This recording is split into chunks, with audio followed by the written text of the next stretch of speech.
TV channel. We're all staying safe and well, and yes, we tread very carefully along the lines of a BBC production today. Yes, and a British fictional historic drama set in the 1760s. Yes, by a guy called Shane Meadows, better known for some newer stuff than stuff in the 1760s. So this was bound to be quirky, and yes, it was. But we'll talk about it. We're going to look at something called the Gallows poll today, a three-part episode, a three-part television series, about 45-50 minutes per episode. So we'll talk about that today. Please, if you are new to the channel, push that subscribe button, push the bell notifications. Everything film and TV, dramas like this, films, reviews, information, blogs, stuff like that. So it'd be great to have you on board. And if you are pressing buttons, I'm trying to get just to 10 likes. It's not a massive target, but it proves difficult sometimes. But I'm getting close. So if you just smash that little like button now, that little thumbs up button, try and get me to 10 likes. I'd be very grateful. Yes, it's in Shane Meadows' adaptation. Of course, this is England. It's one of the classic things that he did many years ago. It's an adaptation of the novel of the same name by Benjamin Myers. You may have read it yourself. According to Meadows, the series is a prequel to that Myers novel. It's premiered on the BBC on the 31st of May and is fully available, all 3 episodes, so you can binge watch it to your heart's content. I binge watched it over an evening on BBC iPlayer.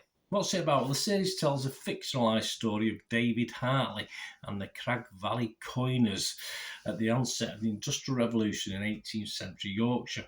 Hartley, played by Socia, assembles a gang of weavers and land workers to embark upon a revolutionary criminal enterprise that will capsize the economy and become the biggest fraud in British history. Yeah, very, very unusual. Stars Michael Socia as the main role.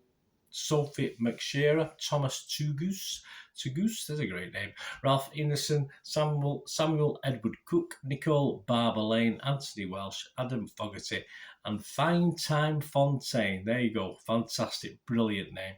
So there's that, and some others as well. But a lot of familiar faces if you're used to UK drama and UK TV.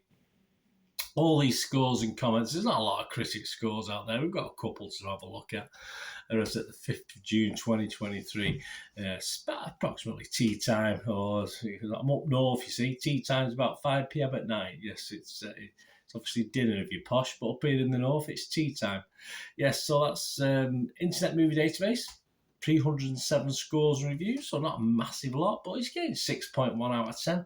I do expect that to drop just a little bit, because with the trouble with Internet Movie Database, you do get members of the crew and stars in the production going on and posting 10 out of 10s and stuff like this to try and keep the scores high. You can't blame them. I'd probably do the same myself, so I think that 6.1 out of 10 based on over 300 reviews will probably drop just a little bit.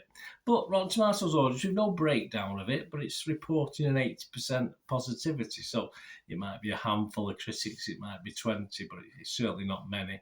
Lucy Mangan, let's have a look at one of the critics who's put pen to paper. Lucy Mangan from The Guardian, yeah, she loves it. 5 stars, 5 out of 5 as far as Lucy's concerned. Just to quote a little bit of her review, the rough cast look, feel performances, including and especially by first-timer Stevie Binns as a less embryonic, more lugubrious battle axe Mand.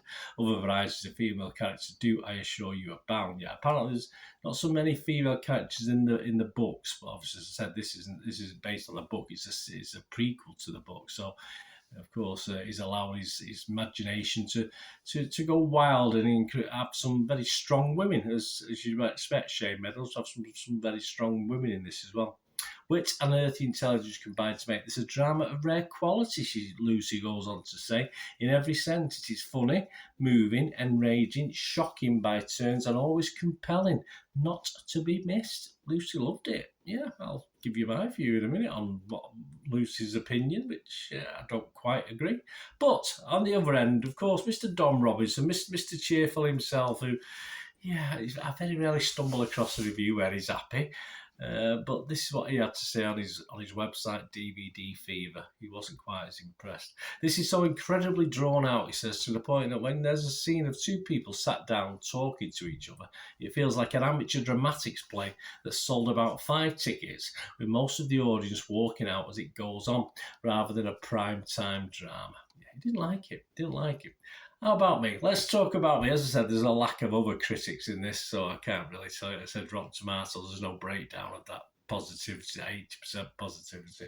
I ended up stuck a little bit in the middle, and I'll explain why, really. These are the sort of negatives, if you like, first.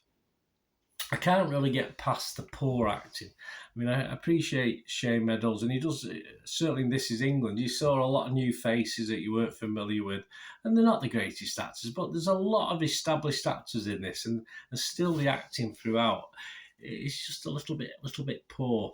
And episode one, I think, would have had viewers turning off in the droves because it was a pretty poor episode. It was not a lot going on.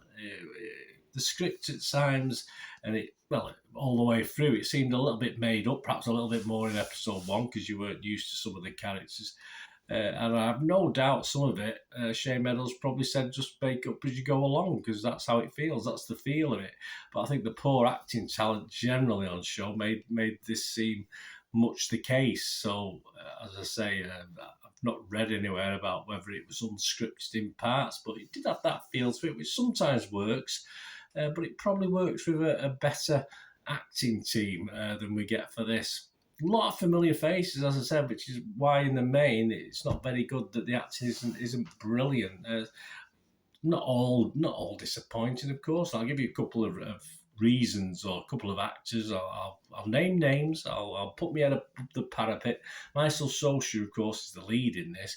And just for the most part, he got on my nerves. I didn't like his character.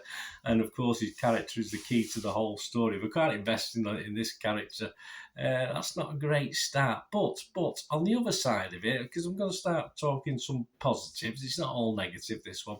His love interest, played by Sophie McSherry, is another that isn't the greatest actor. She's not the most fantastic. You might have seen her in things like Downton Abbey, stuff like that. Where she did an okay job. But I still thought she sort of, for me, even though is a little bit limited, she actually, her character and the way she played it is interesting to sort of counterbalance obviously the other sort of lead in this, if you like, although he is the lead and everyone else is sort of less leading, let's put it that way. But she gets away with it, say Sophie, and it makes it certainly more watchable watching Sophie than a couple of the others. But say you got the two extremes. You got Michael, who I couldn't grow to like as a character. I couldn't grow to like his presentation. How he got things over. It just seemed all very wooden, as opposed to Sophie, who was perhaps a little bit wooden, but she got away with it. I can't really explain it more than that. So there you go. There is a bit but there. So it's not a total disaster. There's the first little positivity, Sophie. But there's a big but in this. But perhaps it was too late for many. As I said, I think that first episode probably had people turning off in the droves. And I was struggling to recognise Shane Meadows, apart from the quirkiness of, there's a couple of scenes you thought this doesn't really fit with the style of the film, and you thought, well, that's Shane Meadows all the way through. But it does sort of regain some of that style and touch by episodes 2 and 3. And if you think of the humour that's in stuff like This Is England, etc., there's humour in this, and it did make me smile. And I think on a couple of occasions it made me laugh out loud as well. And this sort of began to know that this was a Shane Meadows production, if you like, because it sort of had that feel to it all of a sudden, despite a very, very poor first episode. So for me, that made it not a total waste of time. That's got to be a positive. As I say, if you get one bad episode, perhaps that shouldn't really warrant you giving it a reasonable score. And I'm not going to go fantastic, but I think I'll score it thanks to episode 2 and 3. That I enjoyed it a bit more. I wouldn't say they were outstanding, but it's just a bit more of what I expected from Shane Meadows throughout it, the quirkiness, etc. But I think many of people out there after episode 1 would have probably give up on it, and I honestly would not go against that, because if I wasn't doing a review of it, I might have give up myself and gone on to watch something else instead. So there you go, my little scores. Rotten Tomatoes, you got fresh and rotten. I'd have to go rotten. I can't go fresh on it. Metacritic, I'd have to go mixed. It's just a mixed. It's not positive, totally positive. It's not totally negative.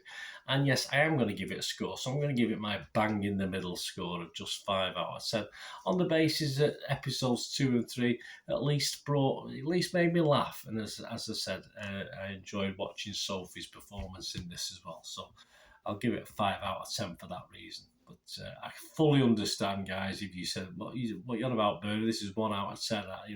I'll be more thinking people will be saying that than, what you're on about, Bernie, this is 10 out of 10. That's for sure. But let me know what you think, guys, about this. Comments about this TV series or anything. I said the BBC causing problems again. Certainly will split opinion with this one, I think, and split opinion with Shane Meadows fans as well. I don't think it would have appealed to all of them. Anyway, thanks for watching, guys. Until we meet again, and that's one thing, don't I? Please stay safe, everyone. Bye for now.